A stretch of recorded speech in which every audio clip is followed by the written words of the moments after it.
Elly Doyle was a significant influencer and a key figure in creating the Fairfax County Park System as we know it today. Elly Doyle served on the Park Authority Board from 1958 through 1974. She was elected Park Authority Board Chair in 1965 and served through 1968. Her leadership style was inclusive, powerful, and reassuring in its belief that the park system, still in its relative infancy, would expand and start to meet the needs of a growing community. She was always trying to be an advocate for women, and I always appreciated that.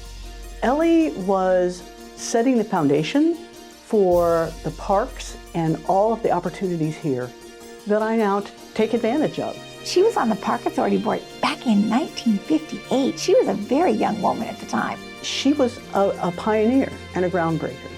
She had positions of authority that few women had. And she created opportunities, not just for herself, but for all the women that followed. I think you can look back on the trailblazer that she is and was. She was on the Park Authority at a time when most pictures that you would look at historically of any kind of a governing body would have almost no women. It was hard to imagine the need for parkland when the community was still rural in many areas and only starting its growth as the suburbs. But she had a vision and the moxie to make saving green space a priority. Today, the Fairfax County Park Authority owns nearly 24,000 acres of parkland, with most of those lands in their natural state. FCPA is the largest landholder in Northern Virginia, in large measure due to the work Elly began. It remains the accomplishment she is most proud of today. Preserving open spaces and preserving land is something that everybody thinks is a great idea, but to think about what it really means, it means so much in terms of physical health, mental health, psychological. We've seen a tremendous improvement in people's attitudes toward parks. They love their parks, they're loving them to death. Think about what happened during the pandemic. People came outside in droves because they recognized the psychological and even physical value of being outside. I think that a lot of what Elly did early on to make sure that we acquired land and to make sure that we had the kinds of rec centers and facilities that people were going to want, and now of course it's expanded tremendously. So she would be very proud of what she started. The Park Board has used park bonds to finance park expansion and facilities. Ms. Doyle supported park bonds, an effective tool for funding new parks and land acquisition, and an influential element in establishing a world-class park system recognized nationally with several gold medal awards.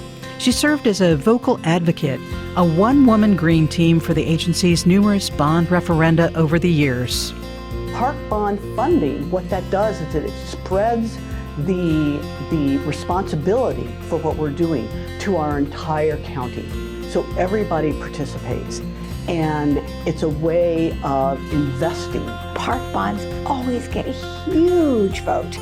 Any elected official would be envious of the margin that a park bond gets, because it's usually in maybe the 70% range or even higher. It's an investment in your existing park system, and it's an investment in the future of your park system, because we need to be sure that we not only acquire new things, but maintain what we have. People obviously love their parks. They want more parks, and they're willing to vote for the bonds that will help us not only acquire more land, but develop more facilities.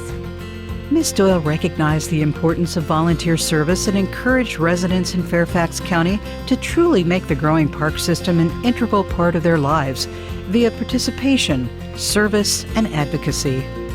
The Park Authority Board established the Elly Doyle Park Service Award on December 20th, 1988. The purpose of the award is to publicly recognize a volunteer or group of volunteers for outstanding contributions to Fairfax County parks. Since 1988, more Park Board awards have been created and added to opportunities to thank volunteers, philanthropists, collaborators, those who protect the environment, and those who celebrate and preserve history. This year, the board added an Equity, Inclusion, Diversity, and Justice Award that will add to the agency's and Elly's legacy of accomplishment. And speaking of accomplishment, the first recipient of the Elly Doyle Park Service Awards was Mason District Supervisor Penny Gross. So when the Elly Doyle Award was created, it was to, honor her enormous legacy for the Park Authority. She did it because she wants to see a better future. I mean, think about this. When you plant a tree, you're not planting it for yourself.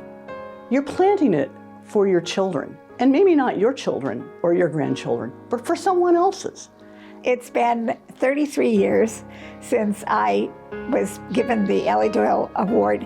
I had been a park volunteer with the Friends of Mason District Park, one of the founders, and had done a lot of work over that 10-year period. So I sort of got it for time and volunteerism. And it was a big deal then, and for me, it's still a very big deal. Elly Doyle was selected by the National Recreation and Parks Association as the recipient of the American Park and Recreation Society's Citizen Meritorious Service Award. Similarly, the Park Authority Board named Ms. Doyle as the recipient of a Chairman's Choice Award, once again honoring her dedication and lifelong accomplishments on behalf of the Park Authority and the millions of residents who enjoy Fairfax County parks. So when Elly Doyle was doing all of this work, she wasn't doing it for herself. She was doing it for me and for a lot of folks that she didn't know. And so when I take advantage of this, take advantage of the parks and all of the opportunities here, I need to think, how can I thank her for that? And the best way to thank her is to pay it forwards and helping out for the next generation.